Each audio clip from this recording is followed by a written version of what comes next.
Hi, everybody, and welcome to Inside the Cardinal Playbook, brought to you by the UPS Store, 5510 Northeast Antioch in North Kansas City. I'm Rick Cole, and Jill Crest joins us for our first segment. Larry Holly will be here as well. And, Coach, let's talk a little bit about the game on Saturday as you played Newman. Some good points, some bad points, but in the end, a little bit too much Newman. Yeah, actually, our scouting report was mostly that they'd run man the whole time. So, a lot of that falls back on me. I wasn't really prepared for them to run zone the whole time. But, they did a nice job.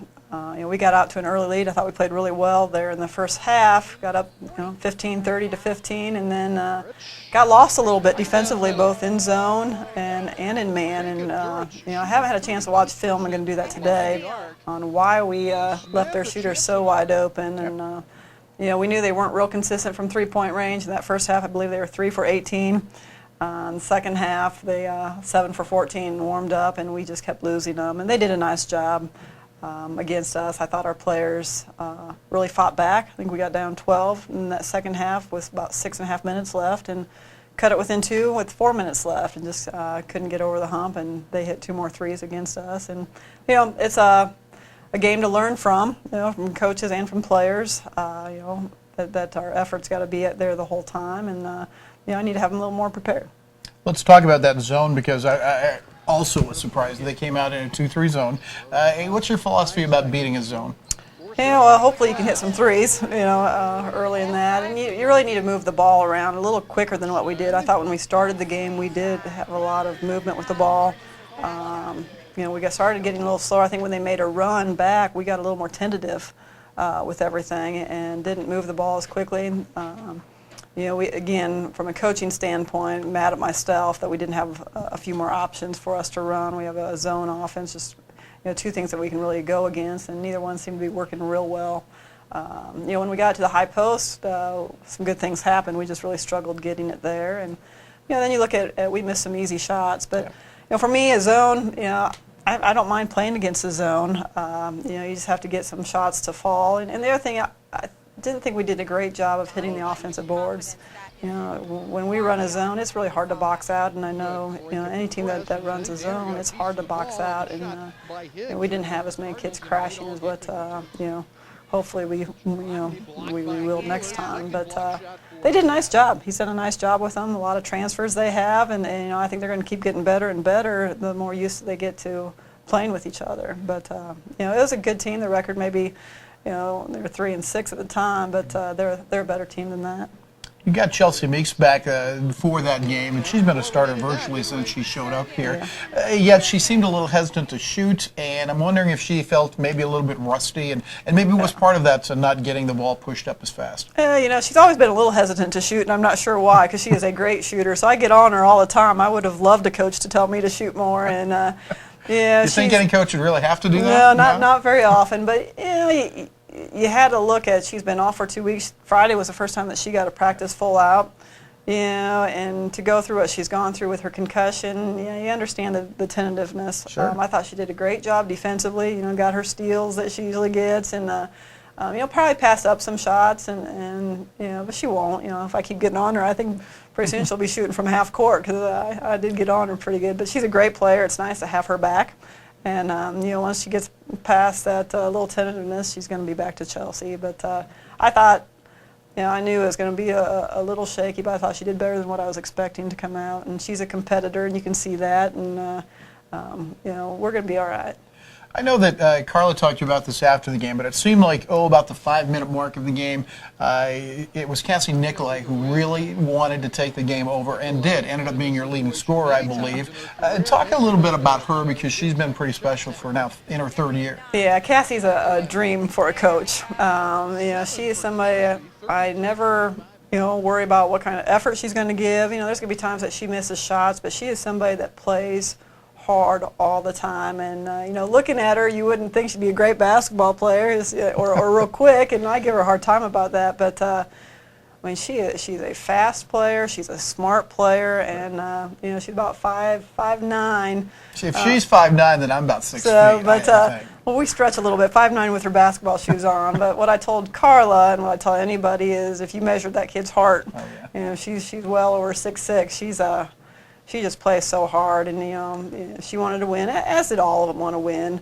But she really kind of stepped it up and kind of laid everything out there. Well, I said this during the telecast, that she maybe would not lead any team in any individual category, yet she's the glue. She kind of holds things together. She hadn't really been scoring in the last few games, yet she leads you in scoring in that game.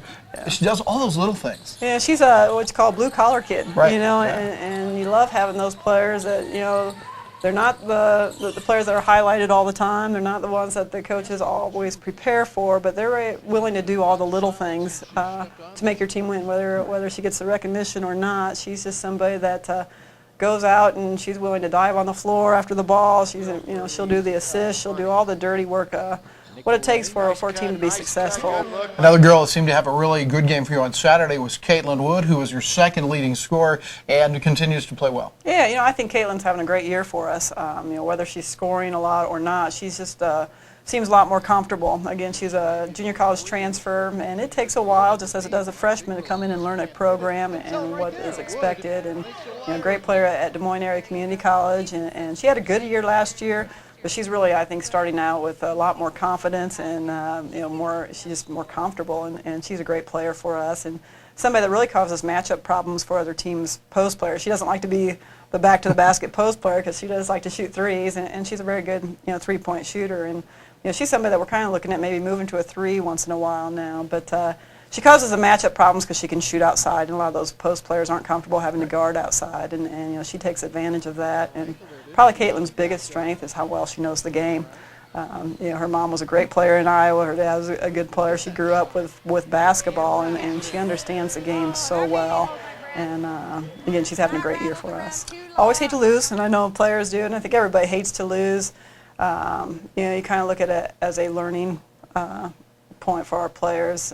It's before conference, so hopefully we can learn some things. And again, as a team that ran zone, we need to look at what we can do better against a zone, because I'm sure we'll face that down the line. And so you can learn teach us a positive, take it as a positive, and I think that's what we're going to do. And I think the players are going to do that also. And there are positives in the game. We really did fight back after we got down, and there's a lot of positives we can take from it. A loss is a loss, but if you learn from it, it's okay.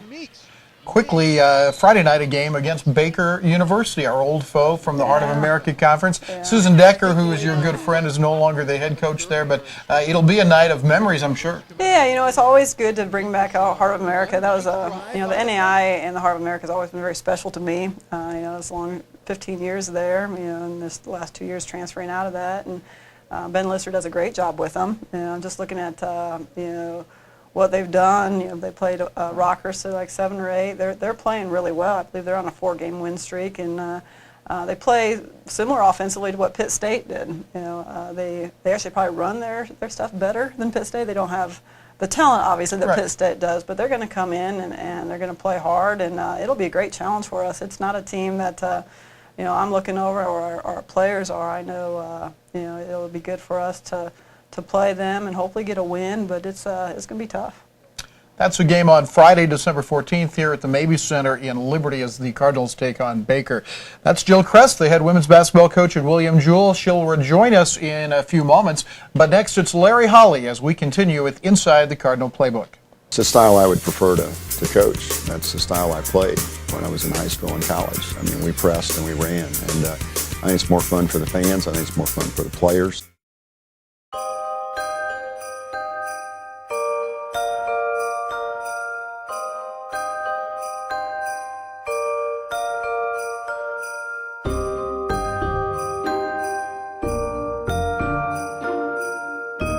With extended hours, let the UPS store pack and ship your gifts.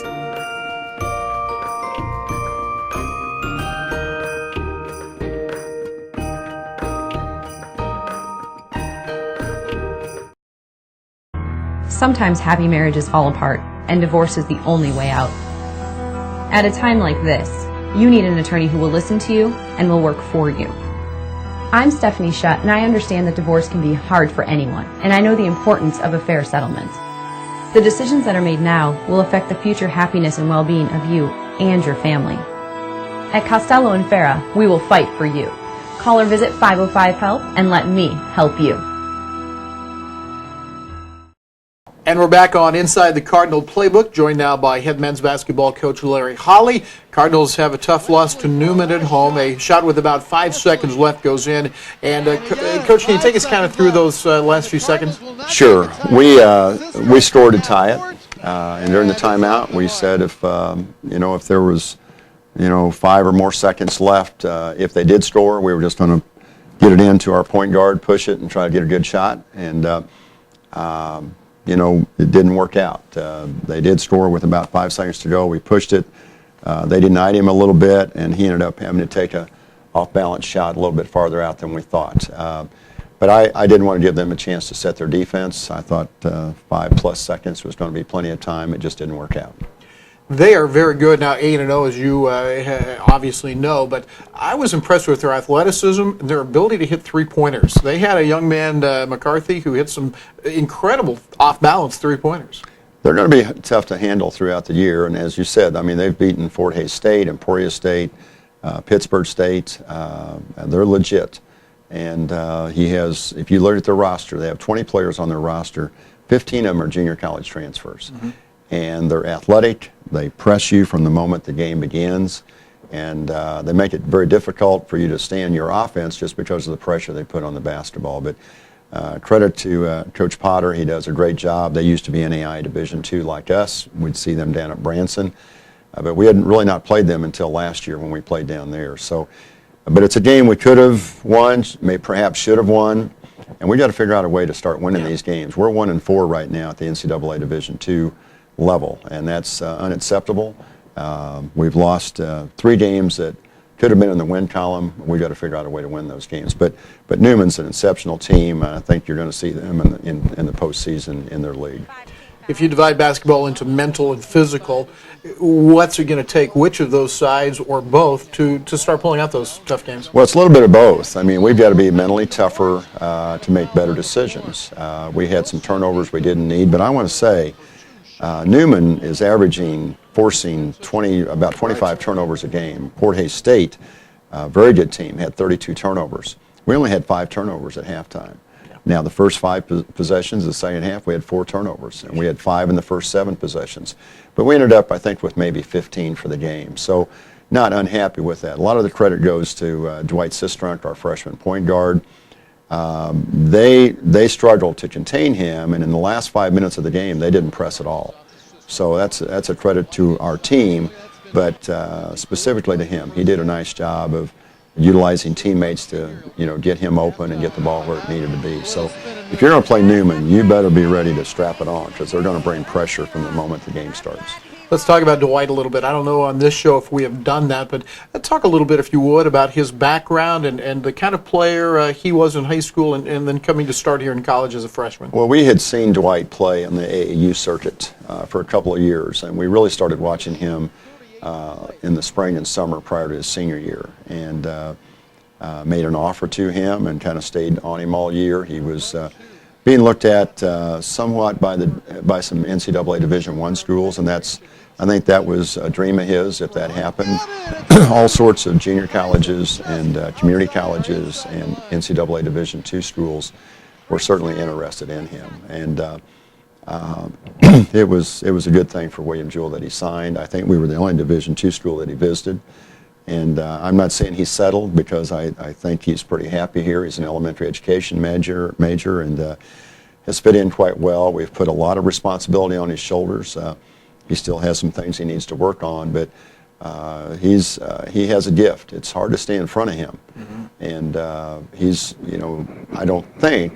not saying we'll never get bothered by pressure, because he's not perfect, and I think maybe he's had one game where he didn't have any turnovers. He's going to have turnovers, but he was a key factor for us being competitive against Newman, just simply because of the amount of pressure they bring game in and game out. Who else had a good game against Newman for you? I think John Taylor did. John had his moments both offensively and defensively. I'd have to look at the stat sheet. We had Craig Matson, I think, had a good game. If Dylan Deck could stay out of foul trouble, but if Dylan had 2 more rebounds, we would have had 3 guys have double-doubles. Wow. John Taylor had a double-double, Craig Matson had a double-double, and Dylan Deck was 2 rebounds short of a double-double. I'm not sure we've had very many teams ever have 3 guys with double-doubles in a single game. But I thought our bench did well. We had some guy. I mean, you have to stay fresh. We played Dwight 38 minutes, and we utilized timeouts because we're just better with him on the floor against pressure. Again, I think the two keys for us. I mean, you need to improve in every area of your game, but I think the two keys for us offensively is low turnovers and if we shoot the ball well. Because Dwight at the point is a penetrating pitch type point guard, and he's going to draw people. So you're going to get some uncontested 17-footers or three-pointers, and if we can knock those down to a good percentage, I like our chances in our half-court offense. Do you like the tempo of that game? Because you've talked about changing our style this year to be a little bit more up-tempo. Was the kind of tempo that you wanted to play in? It's the style I would prefer to coach. That's the style I played when I was in high school and college. I mean, we pressed and we ran, and I think it's more fun for the fans. I think it's more fun for the players. But you have to have the personnel to do it. We're building into that. You have to have wings who can really run the floor. You've got to have bigs that at least one of them's got to be able to run the floor. And we're learning that system. It's a change for our returnees, not necessarily a change for the new guys. But as we put the pieces together, we've got to figure out a way to win as we're learning this system and getting more comfortable with each other and what we're trying to do offensively and defensively. Not many teams you see will bring in 4 junior college players from the same program. You did that this year. How is that kind of here early in the season working out? I think it's good. Number one, they're good people. And for the most part, they have a good work ethic. I think they fit in quite well. Trying to find playing time for all 4 of them is difficult. But 3 of them were starters at Motlow State Community College. Ricky Tisdale was a starting point guard. We're playing him at the 2. Andrew Schofield was a starting 2. We're playing him at the 3 and some at the 2. John Taylor was a starting post player. We're playing him at the 4. So we're really playing all 3 of their starters, one position out of place that what they played the last couple of years.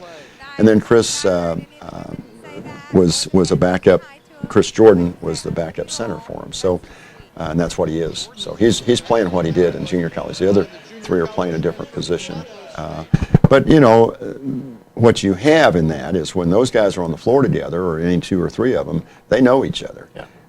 And the challenge right now is that we have so many new players. They're learning what the others can and can't do, what their preferences are, where they go, how to get them open.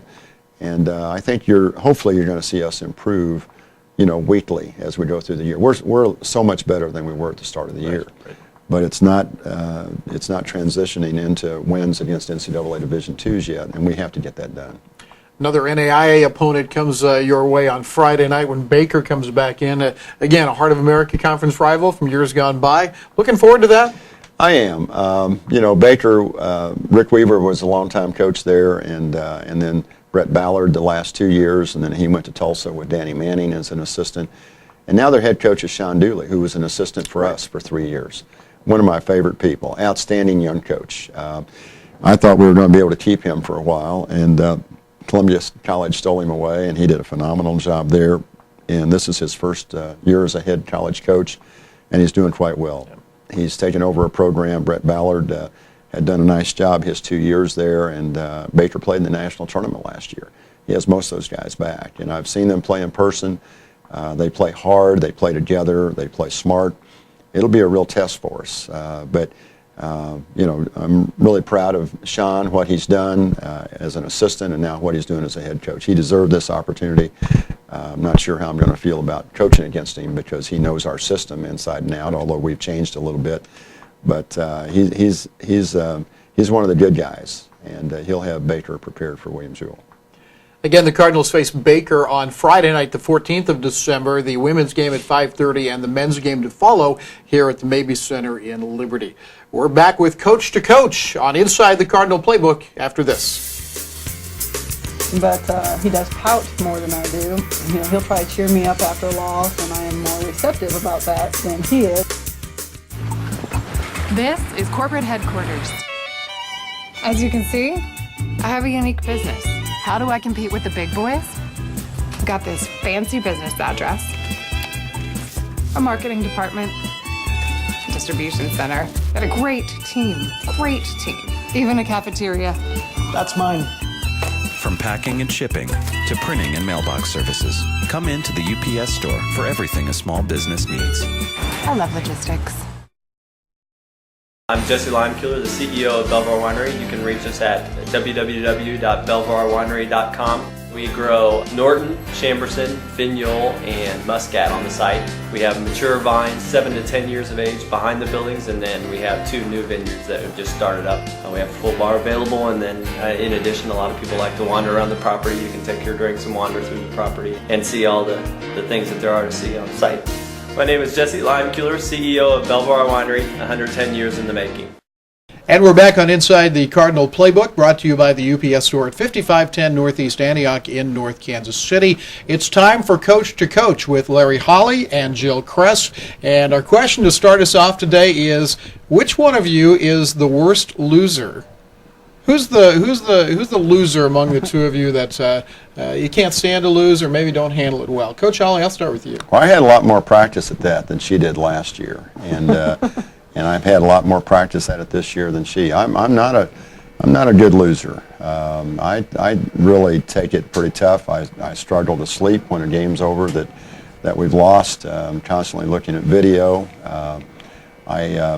Coach Kress is going to say I tend to pout, at times. And does he tend to pout? That's probably correct. I've got coaching friends who can let go of a loss quickly, and I admire them. I've never been able to do that. It just gnaws at me, quite honestly. I'm always wondering what I should have done, could have done to have changed the outcome of the game, be it something strategic or personnel-wise, and pretty critical of myself in those situations, because if a game is close, that's where I feel like I should be able to make decisions that affect the outcome of the game. I think initially he probably handles it better. I mean, if you watch him after a game, he does such a great job of congratulating, the other players and the coach, and he probably does a better job of that than I do. But he does pout more than I do. He'll try to cheer me up after a loss, and I am more receptive about that than he is. I try to cheer him up, and he sits there and pouts. But he's done. Last year was a tough year, but last year, they lost a little more than the typical Coach Holly team. But the GLVC conference is tough both on the men's and women's side. But when you look at the men's side and how many top 10 teams they played, and you look at how well they played, and he gets his teams really well prepared. And every time they step on the court, they have a chance. And I know he's pretty hard on himself, but great teacher. He gets his teams to the point where they have a chance to win. But I would say as a whole, we both hate losing, as everybody does, and probably it's one of our friendships. We can really, kind of talk to each other about that and relate with that. But he handles a loss better immediately after the game. I think I'd probably handle it maybe a little better 5 hours later. Does Jill pout? A little bit, but she handles it fine. I mean, what else? What's your choice? I'm just pretty tough to deal with my family. Really? I wouldn't want to be them after we lost, because they don't know what to say to me, be it my daughters or my wife, and I just kind of need to be by myself and feel sorry for myself a little bit, and then make some decisions regarding how that might not happen again. And also sportsmanship is important, and somebody's going to lose every game that I coach in. It's going to be us or the opponent, and you need to be able to handle that, I think, with class. And I'm not saying I've always done that, but I think for the most part, most people would say that I've handled that in a professional manner, even though it's tough sometimes to go down there and shake hands with someone you just lost to, and especially in a game that you feel like you could have won or should have won. But that's what you do as a coach. You wouldn't expect anything less of your players or your coaching staff, and so I think you've got to do that, and then later on, in the privacy of my car or my office or my home, then I can maybe let out the frustrations a little bit. But it's tough. I mean, nobody likes to lose, and Coach Kress does an amazing job handling it herself, because again, nobody is tougher on either one of us than ourselves. I mean, I'm very critical of myself. Is that part of what makes a lowercase p professional coach, someone that's in the business as a profession? Learning how to handle that situation? Well, you better, because you're not going to go undefeated all the time. I mean, you're going to have to handle that at times and then deal with players who are upset or disappointed. And, you know, the toughest locker room is always the last one of the year for me. And if a loss ends your season, and it ends every season unless you're winning the national championship, and I've never done that. I've gotten close a couple times, but that's the toughest locker room for me, is the last one. Is that part, losing and learning how to deal with losing, is that part of being a professional coach, having that as your career?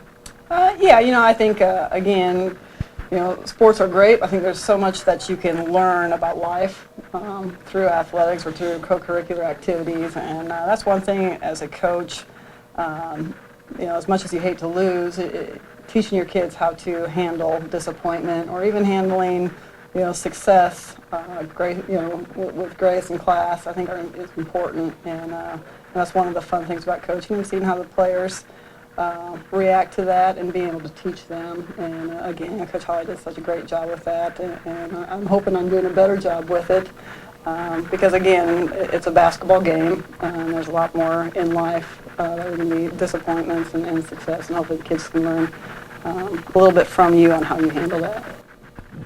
That is Coach to Coach with Coaches Holly and Kress, and we're back with a final word on Inside the Cardinal Playbook in just a moment.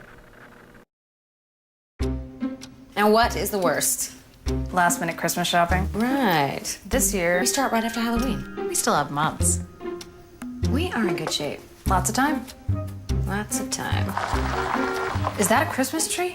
I think so. In a rush? Come to the UPS store and we'll pack and ship all your gifts. I love logistics!